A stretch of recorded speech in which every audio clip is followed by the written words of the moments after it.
What's going on, y'all? So in this video I'm gonna be talking about the type 9's karmic lesson.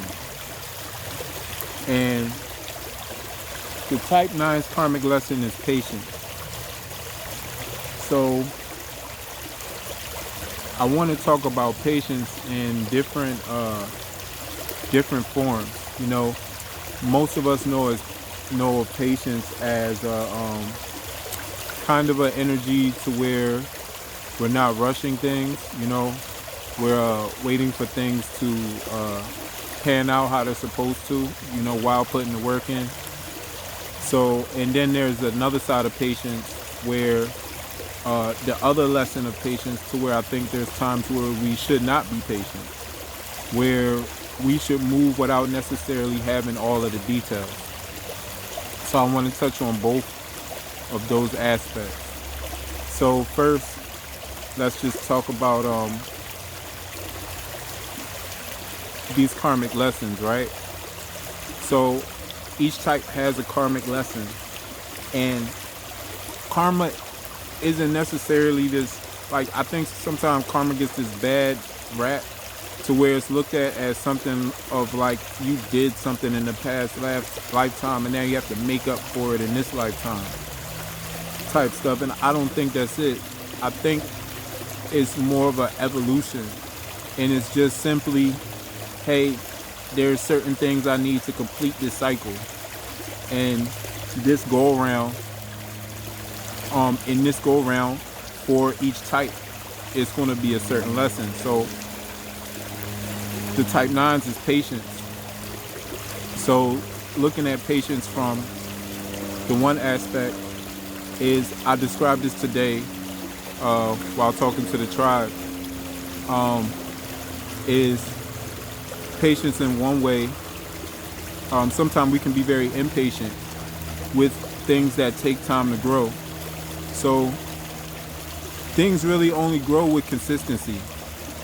So I don't care how fast you want a seed to grow, like you standing there staring at it, waiting for it to grow is not going to make it grow any faster. Like, so in that case, what you need to focus on is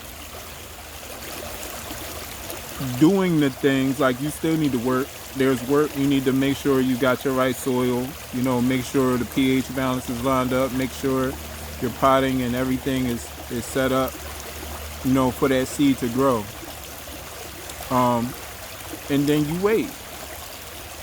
You know, you don't rush it. Now, you can go and do other things, but you can't rush that process. You can't.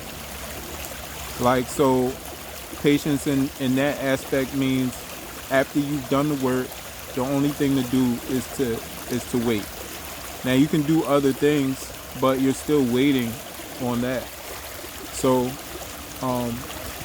and that's with anything that you're doing. You know, if you start an exercise routine, you're not, yeah, you may see gains in one day, but think about how many gains you'll see after a week, after 2 weeks, after 3 weeks, after 30 days. You know what I'm saying? You're not going to see the results in 30 days after one day. Like, you need to have the patience of knowing that where I'm trying to get to is going to require consistency, effort, and time. And now I'm not going to get there overnight. And you got to be cool with that process.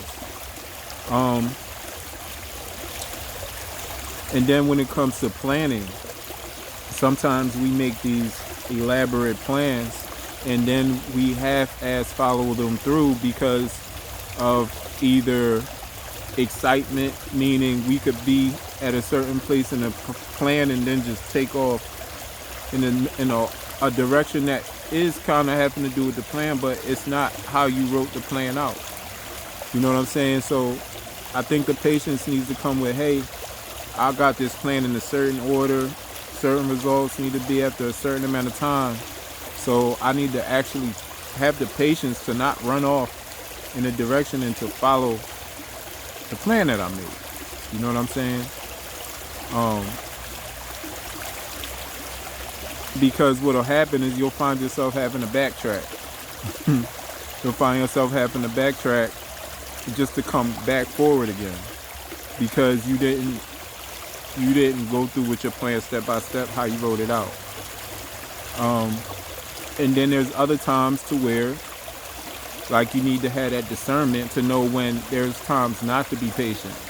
There's times when an opportunity comes and you need to jump on it, regardless of whatever you had planned. You know what I'm saying? Because this will probably help move your plan forward a little bit faster, a little bit better. So there's that too. So this lesson of patience for the type 9 can be seen in both those ways. My fault, y'all. It's like every little noise I hear out this thing, I'm just like, what's that? I mean, because I'm out here in nature with the animals, people out here too. So, what else? Right. So let's talk about that other side, to where sometimes patience is actually hindering you from moving forward. There's times to where you just gotta do stuff. You know what I mean? Like, you've made your plans, you did whatever, like, now it's time to act. You know what I mean? And if you feel like you have to make a plan for everything, go ahead and do it, but then act. Like, there's times to where you've been patient enough. You've been waiting too long. You know what I mean? Your patience has turned into procrastination. Putting things off that you know you should have been working on for the longest time. So there's that too, to where it's time to stop being patient and to just start acting on things. So there's patience from that aspect too. So as you can start to see that this lesson of patience is a dynamic thing. It's not just all about being patient, waiting for things to happen. It's also about putting that patience to the side and knowing when it's just time to act. And there was another aspect I wanted to touch on about patience. Let me see if I can hurry up and remember it. I don't want to waste your time.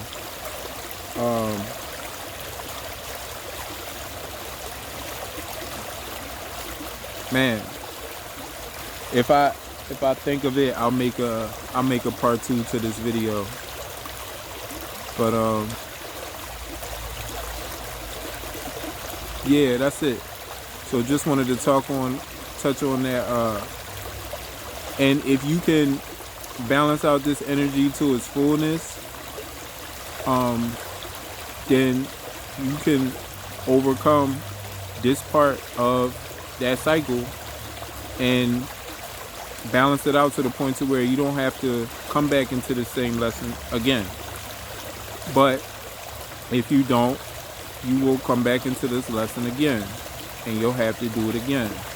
So it would behoove you to go ahead and either be patient about some of the processes that you need to be patient about, or not be patient about other things and to take action, immediate action.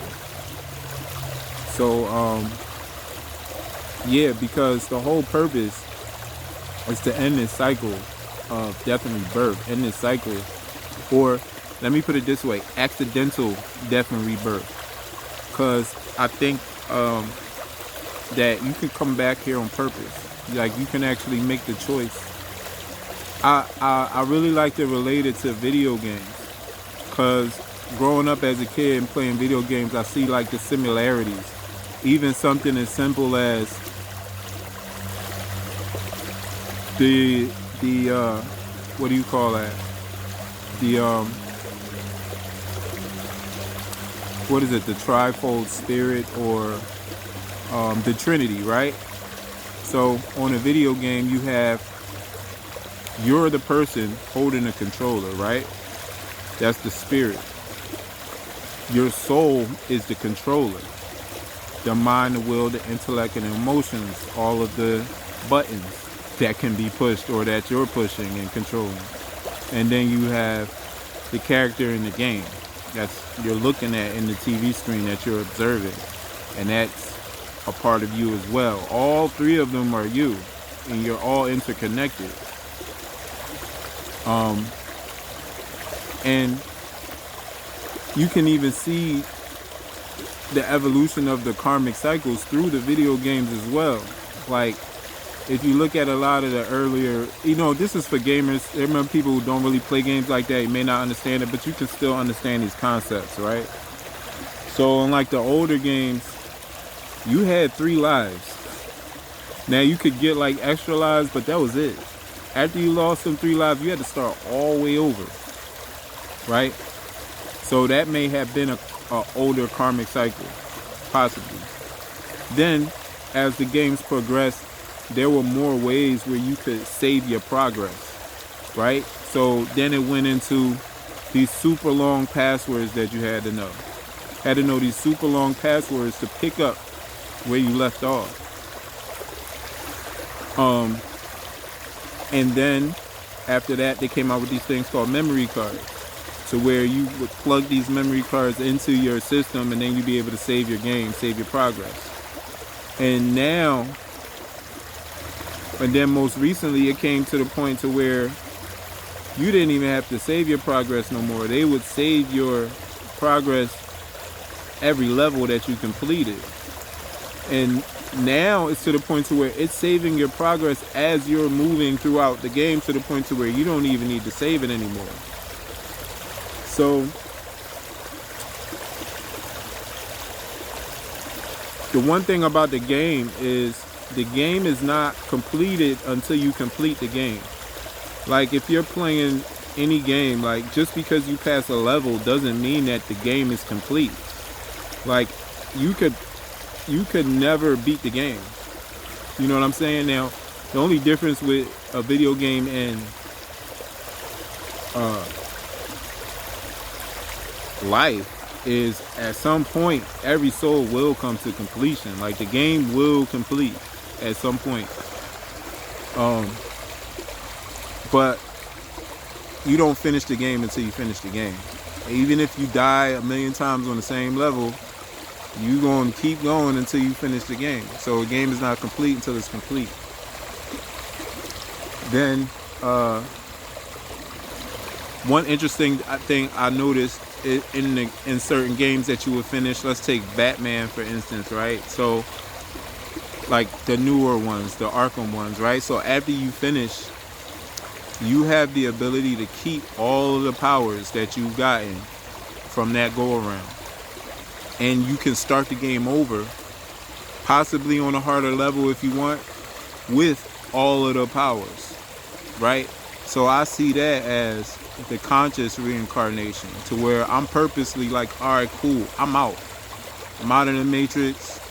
You know what I mean? I still got my memories. Like I'm still working. You know what I mean?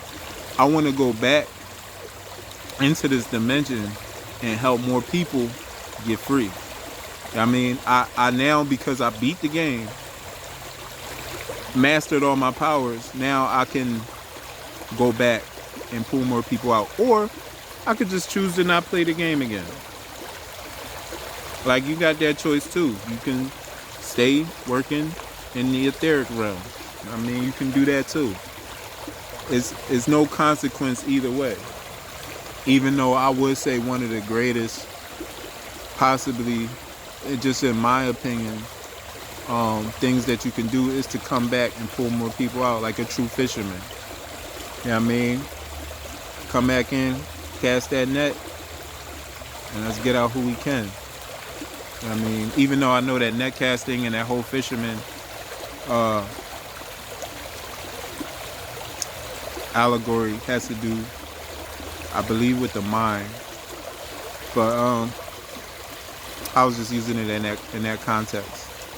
So that's it, man. That's all I wanted to talk about. So if you're type 9, your karmic lesson is patience, and also not having patience with certain things. I mean, so if you resonate with that, if you're a type 9, let me know in the comments if you've experienced this karmic lesson in your life. Because most of the time, Enneagram is just confirming what you already know. Like, I've always known that patience was my issue. on both sides. But it wasn't until I looked into my Metametrics, my Enneagram, that I really seen like, oh, okay, it just confirms it. It's like, all right, now we really got a target to aim at, something that we need to work on. So yeah, if you're a type 9, or if you don't even know your type, click the link in the description.